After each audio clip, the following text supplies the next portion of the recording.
कहीं ज्ञानवापी पे चलाया जाएगा एजेंडा, कहीं कुतुब मीनार पे चलाया जाएगा, कहीं मतलब कहीं हिजाब पे, कहीं गीता पे, कहीं कुरान पे। तो इस तरीके का एक पूरा एजेंडा जो है, इसीलिए हमारे बैरिस्टर असदुद्दीन ओवैसी साहब ने कहा कि हाँ, ये जो महंगाई है वो अकबर की वजह से, अकबर ये जो औरंगजेब की वजह से बेरोजगारी है। सहाफत में उस दिन तक मैं लिखता रहा, अखबार उठा के देख लीजिए, कि जब तक मुझे पूरी छूट थी, और जिस दिन मेरे कलम को रोका गया उस दिन मैंने इस्तीफा दिया। आप देख रहे हैं,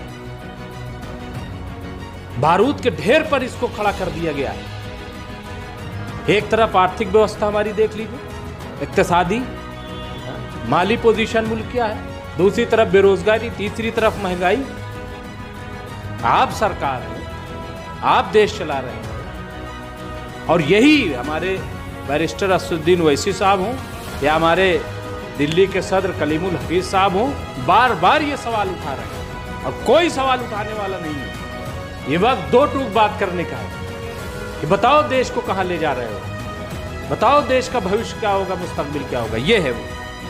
लेकिन लोग सवाल उठा रहे हैं ना, आपकी पार्टी को बता रहे हैं बी टीम। नहीं, कौन उठा रहा है, कौन कह रहा है बी टीम?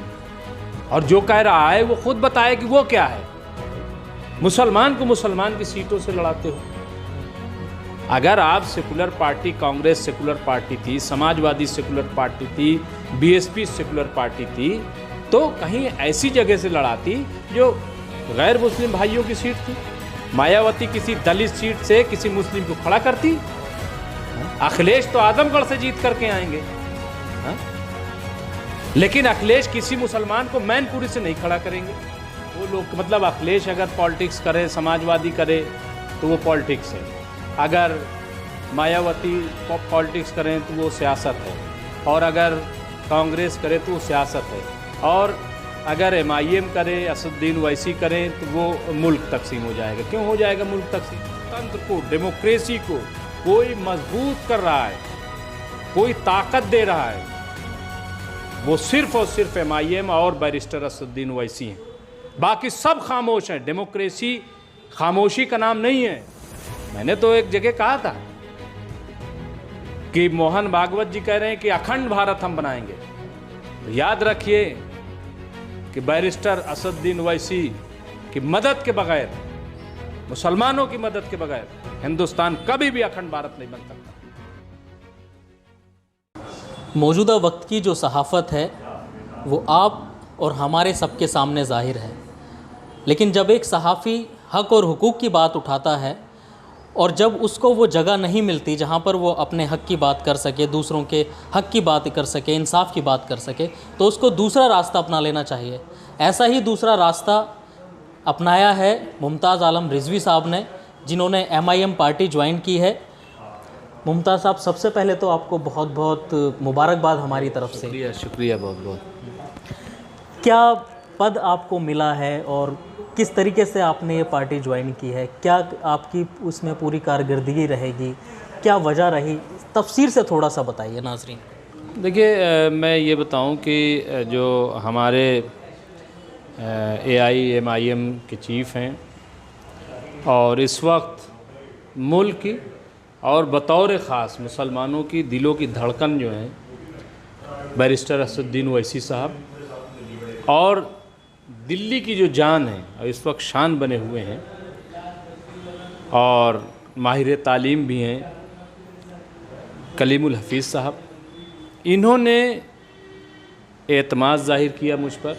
न सिर्फ ये कि पार्टी में ले आए, बल्कि तर्जुमान की, एक प्रवक्ता की ज़िम्मेदारी मुझे सौंपी। इसके साथ ही उन्होंने हमें मीडिया प्रभारी भी बनाया है और भी कुछ ज़िम्मेदारियां हैं। तो सबसे पहले तो मैं शुक्रिया अदा करूंगा जो हमारे लीडरान हैं कि उन्होंने मुझ तालिब इल्म को ये ज़िम्मेदारी सौंपी है, और मैं कोशिश करूंगा कि इसको बखूबी अदा करूं। जहां तक दूसरा सवाल है कि MIM ही क्यों ज्वाइन की या MIM में आप आए, और आपने शुरू में जो कहा कि हक़ और हुकूक़, तो देखिए कोई है नहीं जो सच्ची बात कर सके। और अगर आप बड़े किसी मीडिया के प्लेटफॉर्म पे जाते हैं तो वो मैनेज है, वहाँ आप बात कर नहीं सकते। देखिए आप ना तो किसी पार्टी में जा कर के कोई बात कर सकते हैं, मुसलमानों की ख़ास तौर से, मजलूमों की, दबे कुचलों की आप बात नहीं कर सकते। अभी कहीं कोई 8-10 दलित मार दिए जाएं, 8-10 मुस्लिम मार दिए जाएं, कुछ कर दिए जाएं, कोई बोलने वाला नहीं है। कहीं ज्ञानवापी पे चलाया जाएगा एजेंडा, कहीं कुतुब मीनार पे चलाया जाएगा, कहीं मतलब कहीं हिजाब पे, कहीं गीता पे, कहीं कुरान पे। तो इस तरीके का एक पूरा एजेंडा जो है, यानी मजलूमों की बात, कौन ख़ुदकुशी से मर रहा है, कौन नौजवान बेरोज़गारी के सबब ख़ुदकुशी कर रहा है, कोई है उसको खबर दिखाने वाला। इसीलिए हमारे बैरिस्टर असदुद्दीन ओवैसी साहब ने कहा कि हाँ, ये जो महंगाई है वो अकबर की वजह से, अकबर ये जो औरंगज़ेब की वजह से बेरोज़गारी है, ये बात उन्होंने कही।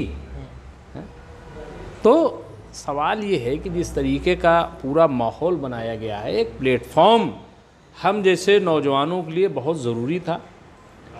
जब मैं इलाहाबाद यूनिवर्सिटी में पढ़ता था उस वक्त मैं छात्र राजनीति में था, और इसी तरीके की जो जुल्म ज़्यादती होती थी उसको मैं उठाता था। उसके बाद मैं सहाफ़त में आया। सहाफ़त में उस दिन तक मैं लिखता रहा, अखबार उठा के देख लीजिए, कि जब तक मुझे पूरी छूट थी, और जिस दिन मेरे कलम को रोका गया उस दिन मैंने इस्तीफ़ा दे दिया। मैं और कोई किसी से शिकायत नहीं करता हूँ। हर आदमी की, हर इदारे की अपनी लिमिटेशन है। मैंने जिस दिन जिस डिपार्टमेंट में ज्वाइन किया यही कह के ज्वाइन किया कि जहाँ हमारा जब तक ज़मीर गवारा करेगा मैं करूँगा। मुमताज़ साहब, ये तो आपने सही बात की कि जिन चीज़ों को ज़मीर गवारा नहीं करता तो उन चीज़ों को छोड़ देना चाहिए, लेकिन अब आप एक पार्टी के प्रवक्ता हैं, किस तरीके से आप अब इस जिम्मेदारी को निभाएंगे? किस तरीके से आप इस चीज़ को लेकर के चलेंगे? क्या आपने रूट मैप तैयार किया है? और तमाम तरीके के सवाल अब आपसे किए जाएंगे, कैसे जवाब देंगे आप उनका? मैं सब देखिए, ऐसा है कि सवाल ना भी किए जाएं तो देश खुद एक सवाल बना खड़ा हुआ है। इस वक्त हम इसका इंतज़ार थोड़ी करेंगे कोई हमसे आके सवाल करे।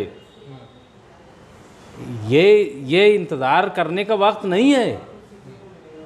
पूरा मुल्क जो है इस वक्त एक सवालिया निशान बना हुआ है कि होगा क्या इस देश का, कहाँ जा रहा है ये मुल्क, कहाँ ये जाके तूफान ठहरेगा, कौन इसको रोकेगा। आप देख रहे हैं बारूद के ढेर पर इसको खड़ा कर दिया गया है। एक तरफ आर्थिक व्यवस्था हमारी देख लीजिए, इक्तिसादी माली पोजीशन मुल्क क्या है, दूसरी तरफ बेरोजगारी, तीसरी तरफ महंगाई, आप देख लीजिए, और चौथा ये कि नफरत, जिस तरीके से हर चीज़ को इशू बनाया जा रहा है कि हिंदू मुस्लिम एक पूरा माहौल खड़ा हो जाए। तो इसलिए ये सामने के सवाल है, ये सामने के सवाल है, और इनका जवाब हमें मांगना पड़ेगा। हम सवाल का इंतज़ार नहीं करेंगे, जो सवाल है मुल्क के सामने वो हम सरकार के सामने रखेंगे कि इसका कौन जवाब देगा। आप सरकार हैं, आप देश चला रहे हैं, और यही हमारे बैरिस्टर असदुद्दीन ओवैसी साहब हों या हमारे दिल्ली के सदर कलीमुल हफीज़ साहब हों, बार बार ये सवाल उठा रहे हैं, और कोई सवाल उठाने वाला नहीं है मुल्क में इस वक्त। सबकी ज़बानें बंद हैं, और अगर किसी वजह से कहते भी हैं तो घुमा फिरा करके जलेबी बना देते हैं, जबकि ये वक्त जलेबी बनाने का वक्त नहीं है। ये वक्त दो टूक बात करने का है कि बताओ देश को कहाँ ले जा रहे हो, बताओ देश का भविष्य क्या होगा, मुस्तकबिल क्या होगा, ये है वो। लेकिन लोग सवाल उठा रहे हैं ना, आपकी पार्टी को बता रहे हैं बी टीम। नहीं, कौन उठा रहा है, कौन कह रहा है बी टीम, और जो कह रहा है वो खुद बताए कि वो क्या है। पहले तो वो जवाब देना कि वो क्या है, क्या वो ए टीम है? हाँ? जो ये सवाल उठा रहा है आप उससे पूछिए कि क्या आप कौन सी हैं, ए टीम है क्या आप?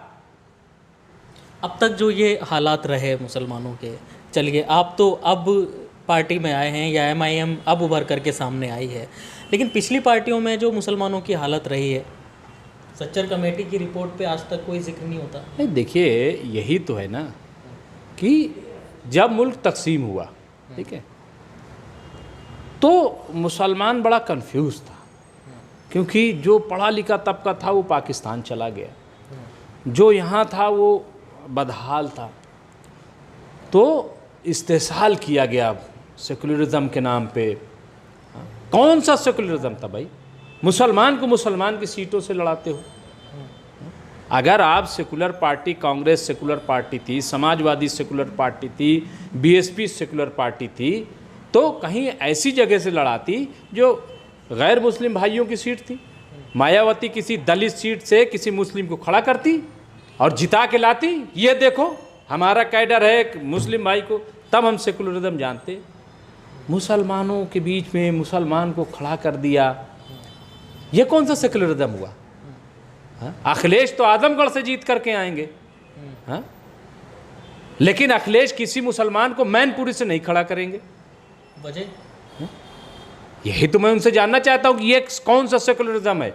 सेकुलरिज्म तो ये है कि अगर आप आजमगढ़ से जीत करके आते हैं, मुसलमानों के वोट से जीत करके आते हैं, तो मैनपुरी में आप यादवों के वोट से एक मुसलमान को जिताइए, तब तो हम जाने कि आपके साथ आपका कैडर है, तब पता चलेगा ना कि आपके कहने से लोग वोट करते हैं।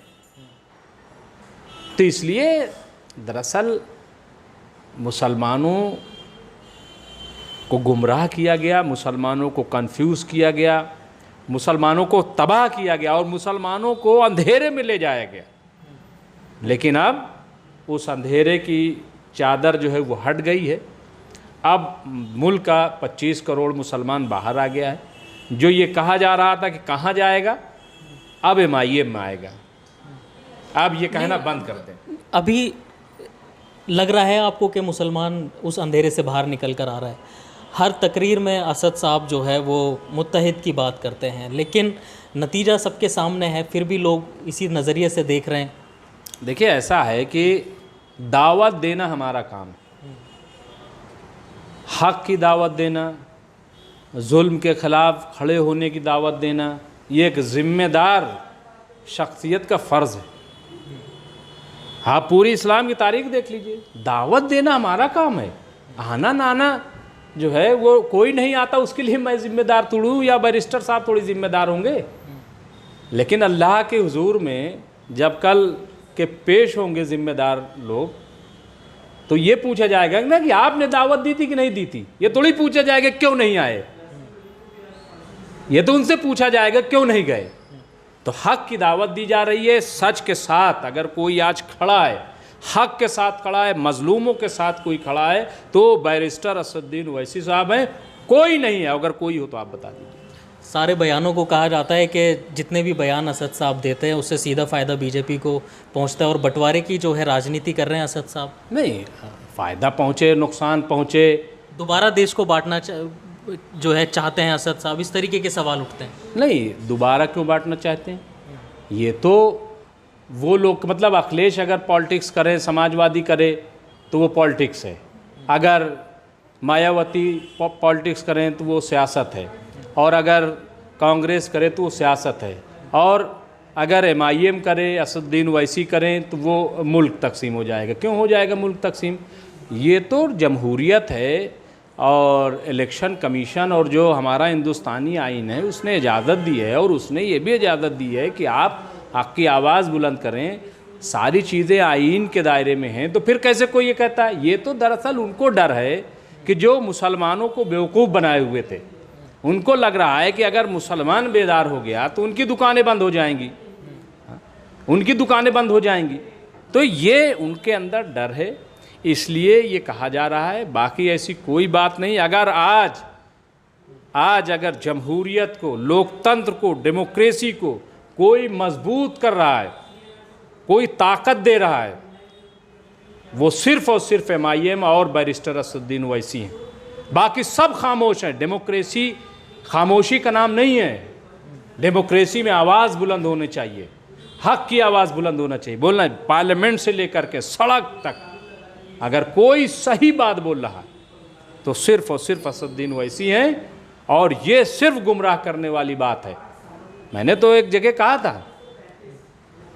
कि मोहन भागवत जी कह रहे हैं कि अखंड भारत हम बनाएंगे, तो याद रखिए कि बैरिस्टर असदुद्दीन ओवैसी की मदद के बगैर, मुसलमानों की मदद के बगैर हिंदुस्तान कभी भी अखंड भारत नहीं बन सकता। कैसे बनेगा फिर? कैसे बनेगा? सब मिल करके बनाएंगे, सब मुत्तहिद होकर के। इसीलिए तो हमारे बैरिस्टर साहब कह रहे हैं कि सब मुत्तहिद हो जाओ। नहीं, ये तो नए भारत का निर्माण होने जा रहा है। बीजेपी की तरफ से कहा जाता है कि नए भारत का निर्माण हो तो रहा है। देखिए, ऐसा है, कहने से नहीं होता है, और जो नया आता है, आप भी आए, हम भी कहीं जाते हैं तो नया सेटअप लगाते हैं। ये सारी तमाम चीज़ें ऐसे नया भारत और ये सब बातें जो हैं सब करने से कोई फ़ायदा नहीं है। ये ठीक है, उठा पटक होती है, ये हर दौर में रहा है। अब वो आए हैं इक़्तिदार में, पावर में आए हैं, तो इसलिए वो थोड़ा सा इधर उधर कर रहे हैं, क्योंकि उनके पास करने के लिए कुछ है नहीं। करने के लिए कुछ होता, ठीक है, तो ये सारी चीज़ें ना होती। नया भारत ऐसे बनेगा क्या कि जब हम गरीबी रेखा में और गुर्बत में दुनिया में सबसे पीछे चले गए? जब हम देश का विकास हो तो रहा है। नहीं, देश का विकास क्या हो रहा है वो तो आप देख ही रहे हो कि विकास कहाँ से कहाँ पहुँच गया। लोग इंतज़ार करते रहे कि साहब विकास कहाँ पैदा हुआ, तो कहीं मिला ही नहीं, कहीं रोने की आवाज़ ही नहीं आई। तो अभी तक तो लोग ढूंढ रहे हैं, तो दरअसल विकास नहीं मिला। इसलिए जो है ये ज्ञानवापी आ गई, इसलिए मथुरा आ गया, इसलिए कुतुब मीनार आ गया, इसलिए ताजमहल आ गया, क्योंकि ये सब विकास की तलाश में है असल में। जब पैदा ही नहीं हुआ विकास, तो उसको ढूंढ क्यों रहे हो भाई? अच्छा मुमताज़ साहब, हम ये मान रहे थे कि जब बाबरी मस्जिद का फ़ैसला आया, मुसलमानों ने उस फ़ैसले को माना, अदालत ने वो फ़ैसला दिया, सब ने उसका इस्तकबाल किया उस फ़ैसले का, लेकिन ऐसा लग रहा था कि अब मंदिर और मस्जिद की राजनीति कहीं ना कहीं ख़त्म हो जाएगी। लेकिन अब जिस तरीके से ये फिर से शुरू कर दिया गया है मामला, आप इसको किस नज़रिए से देख रहे हैं? अगर पत्रकार की हैसियत से मैं जानना चाहूँ तो। नहीं, देखिए, ऐसा है कि कतई ये जो लोग ऐसा सोच रहे थे वो गलतफहमी में थे, बिल्कुल गलतफहमी में थे कि अब नहीं होगा ऐसा, बिल्कुल नहीं। क्योंकि उनका तो नारा था, अयोध्या तो झांकी है, मथुरा काशी बाकी है, नहीं था नारा? बताइए आप। इसलिए ये सब कहना गलत है।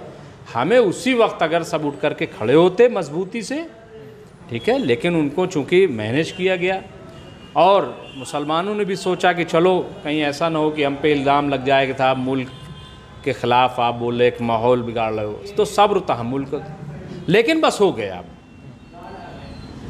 अब इसके अलावा नहीं, कोई अब चुप नहीं बैठेगा, कोई खामोश नहीं बैठेगा। कितनी ज़रूरत थी मुस्लिम तंजीमों को, जिस तरीके से आज की तारीख में सरगर्मियाँ अपनी दिखा रही हैं सभी तंजीमें, उस वक्त कितनी ज़रूरत महसूस थी इस चीज़? देखिए, ऐसा है कि देर से जागी तंजीमें? नहीं, देर से नहीं, और मुझे लग रहा है ये सब मीटिंगें चलती रहेंगी, उससे कोई फ़र्क नहीं पड़ेगा। ये पूरी लड़ाई पॉलिटिकल है, पूरी लड़ाई सियासी है, इसलिए इस लड़ाई को सिर्फ़ और सिर्फ सियासी प्लेटफॉर्म से ही लड़ा जा सकता है।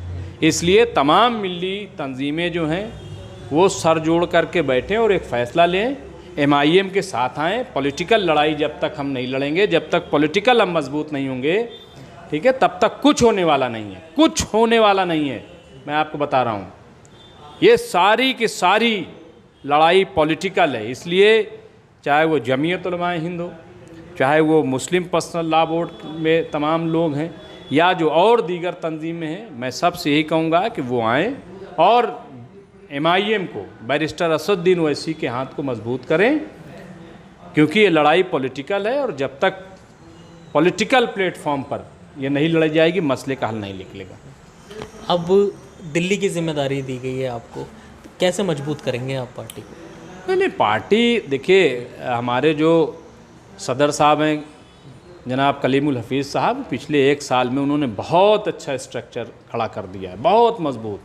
तो अब मुझे बहुत ज़्यादा मेहनत करनी नहीं पड़ेगी, बस ये कि उसी में हमें और उसको कैसे ऑर्गेनाइज़ करना है, तो जो हमें हिदायत दी जाएगी जैसे हम आगे बढ़ेंगे इंशाअल्लाह, और दिल्ली में हम पार्टी को मजबूत करेंगे। और देखिए, मैं एक चीज़ कह रहा हूँ, चाहे वो कांग्रेस जीत करके आए, चाहे वो आम आदमी जीत करके आए, या जो भी जीत करके आए, वही 4, 5, 6 सीटें हैं जहाँ से मुसलमान जीतते हैं।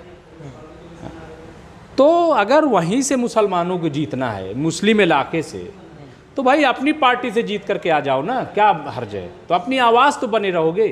कांग्रेस के जीत के आए तो चुप, आम आदमी पार्टी से जीत करके आए तो चुप, किसी और पार्टी से जीत करके आए तो चुप। तो भाई अपनी ही पार्टी से जीत करके आ जाओ। MIM में आइए, जीत करके आइए, आवाज़ बनिए। आज कुतुब मीनार का मामला उठ रहा है, आज शाही जामा मस्जिद का मामला उठ रहा है, और दूसरी जगहों का मामला उठ रहा है। कोई है बोलने वाला? जो MLA हैं वो बोल रहे हैं क्या? एक बोलने के लिए उठे अमानतुल्लाह खां साहब, तो उनको ऊपर से हुक्म हो गया, खबरदार चुप रहना, बोलना नहीं। अब उनकी ज़बान सिल दी गई। आपको कैसे पता कि उनको ऊपर से ऑर्डर हो गया? भाई मैं सहाफ़ी रहा हूँ, मुझे सब पता है, मेरे सोर्स हैं। वरना 1 घंटे में 10 बाइट दे दी और फिर 20 घंटे में सांस तक नहीं आई। ऐसा लग रहा है कि बीमार हो गए या किसी ने कैद कर लिया, या अर्गमाल बना लिया। भाई क्या हो गया फिर? तो ये माना जाए कि सरकार के दबाव में काम करना पड़ता है जिम्मेदारों को। दबाव में? अरे भाई, दबाव तो अलग चीज़ है। डर में, सरकार और पार्टी के डर में काम करना पड़ता है कि कहीं कुछ गलत न बोल दें, नहीं तो पार्टी से निकाल दिए जाएं। इसलिए मैं कह रहा हूँ कि देखिए, आप मुसलमानों के इलाके से जीतते हैं और ये कह के जीतते हैं कि हम आपकी आवाज़ उठाएंगे, आपकी आवाज़ बनेंगे, और बाद में आप नहीं बनते। तो हम दूसरों से क्या शिकायत करें भाई कि अखिलेश हमारा साथ नहीं दे रहे हैं, केजरीवाल हमारा साथ नहीं दे रहे हैं, मायावती साथ नहीं दे रही, राहुल नहीं साथ दे रहे हैं। अरे भाई, जो हमसे वोट लेकर के हमारा भाई जीत करके जाता है और ये कह के जाता है कि हम आपकी आवाज़ बनेंगे, जब वो नहीं बोलता तो हम दूसरों से क्या शिकायत करें भाई? मुमताज़ साहब, यही तो सवाल है ना कि उन मुसलमानों को आप कैसे एक प्लेटफॉर्म पर लाएंगे जो बिखरे हुए हैं या अलग अलग जगहों पर हैं? नहीं लाएंगे क्या? देखिए ऐसा है, कैसे लाएंगे? नहीं, वक्त हर चीज़ सिखा देता है। अब अंदर बेचैनी तो है, ऐसा नहीं है, चाहे वो जो मुस्लिम लीडर है, चाहे जिस पार्टी में हो, माफ़ कीजिएगा, इवन कि भाजपा में भी हैं मुस्लिम लीडर, तो उनके अंदर भी बेचैनी है। ये मत समझिएगा कि बेचैनी नहीं है, माफ़ कीजिएगा, सब बेचैन है।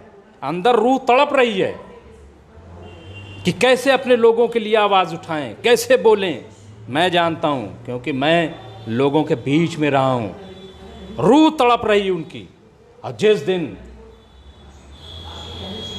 दिन जहन भी बेदार हो गया और रूह की बात सुनी जाएगी, उस दिन सब साथ में आ जाएंगे, आप देखिएगा। और वो दिन दूर नहीं, सारे लोग साथ में आएंगे। मैं कह तो रहा हूँ, दिल्ली में जब 5-6 ही सीट जीतनी है मुसलमानों को, 5-6 ही सीटें टिकट मिलना है। भाई केजरीवाल अगर गैर मुस्लिम सीट से जिता करके मुस्लिम को लाएं, तो हम जाने केजरीवाल बहुत बड़े लीडर हैं, बहुत बड़े सेकुलर लीडर हैं।